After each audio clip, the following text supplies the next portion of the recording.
Alors salut à tous et bienvenue dans cette nouvelle vidéo. Alors tout d'abord un grand merci à vous, vous avez été nombreux à apprécier les deux dernières vidéos que j'ai fait sous forme de retour d'expérience. Donc ce format apparemment vous plaît, donc c'est cool. Je vais continuer à en faire d'autres comme ça. Donc merci encore pour vos encouragements, ça me motive vraiment à continuer les vidéos. Allez, on commence tout de suite dans le vif du sujet. Aujourd'hui on va parler d'un retour d'expérience sur du vol bivouac. Du vol bivouac? Avec 70 vols vous allez dire il fait déjà du vol bivouac? Non, alors c'est vrai, c'est une pratique assez pointue. Mais bon, à mon niveau, j'ai beaucoup apprécié l'expérience du bivouac et vol. Du coup, j'ai eu envie de le pimenter un petit peu. J'avais simplement envie de me déplacer un peu plus. Donc par exemple, décoller de Saint-Hilaire où il y a des falaises où on peut cheminer. Décoller, partir côté nord ou côté sud, me déplacer. Et puis bivouaquer et repartir le lendemain matin dans l'autre sens pour retrouver ma voiture. Donc après avoir checké la météo, j'opte finalement pour le massif des Bornes. Plutôt que la Chartreuse. Je commence à plutôt bien me repérer là-bas et finalement ça me rassure. Les prévisions annoncent un léger vent de sud et puis une instabilité qui est peu marquée. Donc ça va pas me faire avancer très loin je pense, mais bon, j'ai toujours mes jambes pour remonter un deuxième sommet dans la journée. Donc jeudi matin, je pars avec un sac de 18 kg plus 1 litre d'eau et je monte du coup au Crêt des Tervelles, qui est un sommet en est. Bon, alors c'est la petite aventure, rando vol bivouac ou vol bivouac réel, on verra. Suivant les conditions, c'est pas très instable ces 2 jours, mais il fait très beau et puis pas trop de vent, donc ça devrait être pas trop compliqué en tout cas de faire des vols. Après de là à faire de la distance, je sais pas, mais j'ai choisi plusieurs sites qui sont proches les uns des autres et reliés par des montagnes où ça devrait cheminer un petit peu. Donc là j'arrive au refuge de Larieux dans pas très longtemps. Là-bas il y a le Lachat de Thône et la pointe de la Québlette, tous les Aravis qui sont là, le Mont Blanc. Donc l'idée ce serait d'aller là-bas pour demain et décoller en face est-sud-est. On verra, là c'est vraiment l'aventure totale. Là, je suis au chalet de Larieux et ce qui est bien ici c'est qu'il y a une option B. Un plan B c'est de décoller de la butte qui est ici, qui est à peu près toute orientation. Et normalement je devrais décoller de là-haut. Là, partir vers le sud, peut-être vers la Dent de Cruet et puis filer vers Lachat ou Québlette.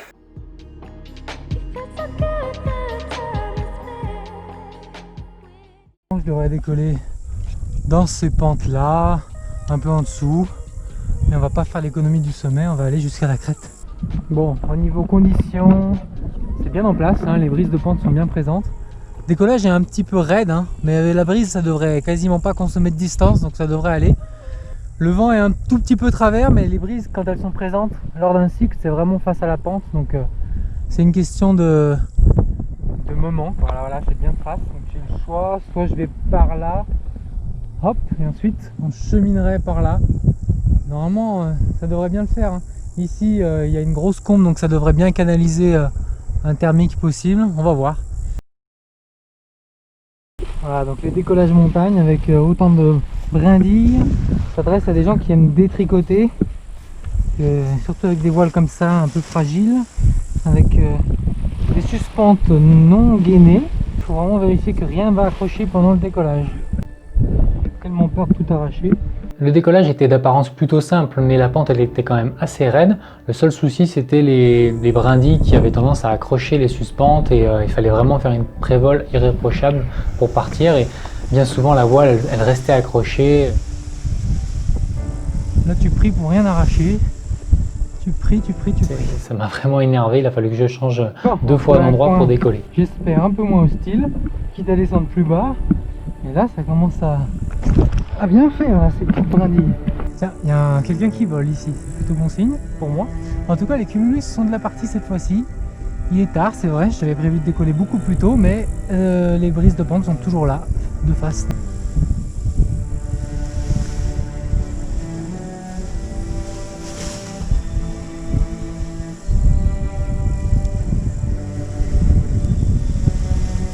Ah, elle est maintenue au sol, hein. Il y a encore quelque chose qui s'est accroché. Le stabilo là. Il fallait beaucoup de patience et de persévérance pour finalement se mettre en l'air. Putain, c'est pas possible ce terrain. A few moments later. J'ai tout redémêlé. On n'arrache rien, on part d'un coup. Un bon cycle.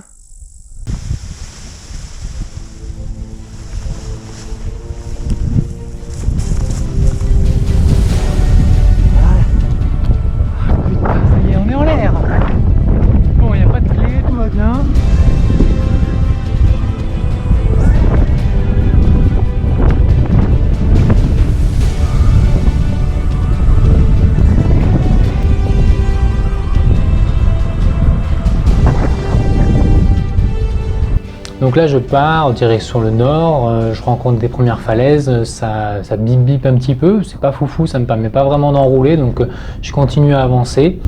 Oh, il est pas loin de... Le soleil est vraiment au zénith, donc je sais pas si je dois me placer plutôt encore côté est ou je dois commencer côté sud de la crête.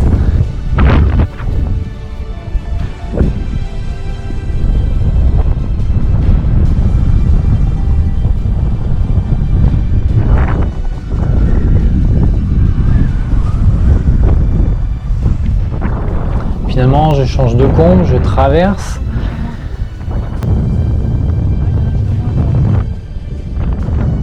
Alors, qu'est-ce qui marche mieux, la crête droite ou la crête gauche? Ça y est.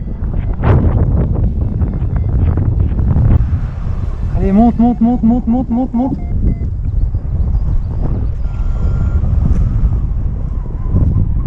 monte pas hein, sur les crêtes là. Dégueule, c'est les sapins. Je vais tenter de traverser. Ça a l'air de mieux marcher de ce côté. Ouais, ça marche un peu mieux en face ouest. La dent de Cruet qui est juste là. Allez, on transite là sur une autre face. Je sais pas si ça va bien remonter en tout cas. Mais... Et je tente de m'accrocher à la face ouest qui est sous la dent de Cruet, au-dessus des sapins. Et là, je travaille pendant un moment, j'essaie de gagner quelques centaines de mètres petit à petit.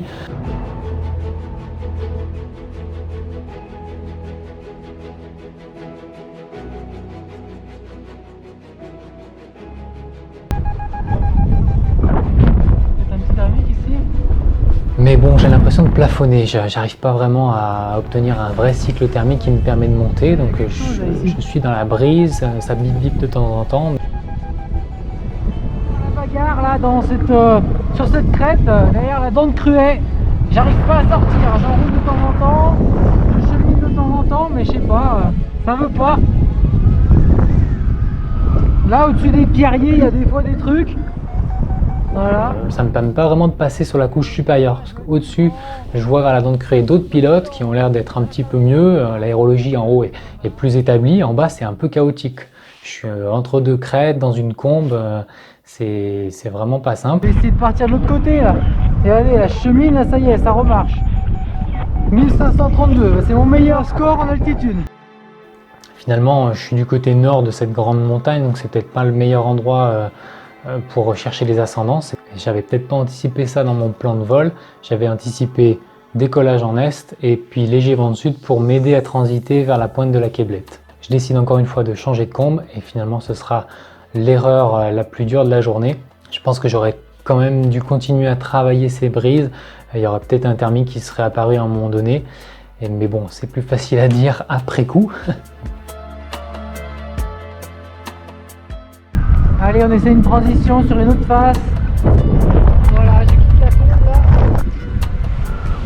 Et ça dégueule, toujours un peu. Voilà, ça dégueule, je passe même pas la... Là, c'est le tas là. Putain! Oh là là! Putain, c'est quoi ce secteur pourri là? Dès le milieu de cette petite transition, le variomètre il commence déjà à me stresser. Ça bip, ça dégueule. Je me demande même si je vais réussir à raccrocher la crête.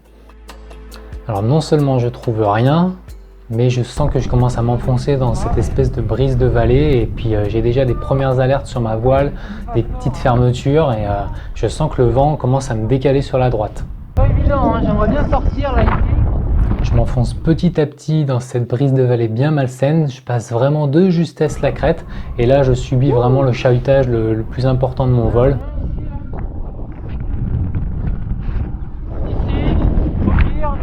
Dans les champs, c'est pas possible.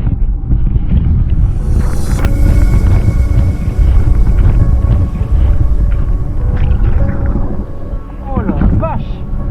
Qu'est-ce que je ramasse là ici? Non, on va se poser en bas là. Oh. Alors c'est peut-être pas très impressionnant sur les images, mais vraiment, j'ai vraiment eu la sensation que la voile elle faisait un petit peu ce qu'elle voulait. Là je pense que la catégorie de ma voile m'a vraiment sauvé. Parce que là, je devais être sous le vent de la dernière crête que j'ai passée. Je ne l'ai pas passée avec assez de marge, donc j'ai pris des turbulences sous le vent. Finalement, je m'éloigne du relief. Je décide d'aller atterrir en bas. Je me retrouve au-dessus de la vallée. Je sens vraiment la fin du vol compliqué. Le variomètre il indique moins 5 mètres par seconde. Je ne sais pas comment sortir de ce secteur-là. Mais là, je suis carrément contré. Je trouve un champ plutôt bien pour poser. Je me mets au-dessus, je me mets face au vent et là, je me rends compte que j'avance plus du tout. Ah ouais, carrément à reculons là. Ok. Ok, bah là je poserai pas ici. Je recule un peu et je finis par atterrir à côté du lac de Thuy dans une carrière en travaux.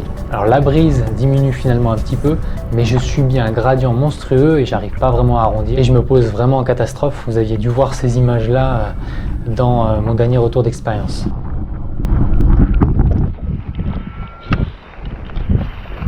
Ah, il n'y a pas de casse. Bon, bah le piège de la vallée, je suis tombé en plein dedans. J'ai posé dans une carrière. Bon, bah c'est pas le tas, mais presque. Posé comme une merde. Bon, pas de casse. J'arrive pas à plier la voile tellement il y a de vent là dans la vallée. Regardez-moi ça. Il y a le lac de Thuy là juste à côté. Et bon, il faudrait que je monte aussi Pointe de Québlette ou Mont Lachat de ce côté. Bon, pas facile, hein, mais dès qu'on est en vallée, ouais, c'est plus du tout la même histoire. Hein. L'aérologie, c'est bien différent. Bon, je le savais, mais quand même. Bon, j'ai touché le fond, je peux que remonter. Donc, on se pose, on analyse la situation, le vol, et puis on regarde ce qu'on va faire ensuite. Bon, c'est déjà la fin de la première partie. Abonnez-vous et activez la cloche si vous voulez pas louper la suite. Je vous mets un petit lien dans la description pour voir la trace du vol. Et puis, vous pouvez cliquer là pour voir la suite quand ce sera prêt. À très bientôt pour la suite de l'aventure bivouac et vol tentative. Salut à tous!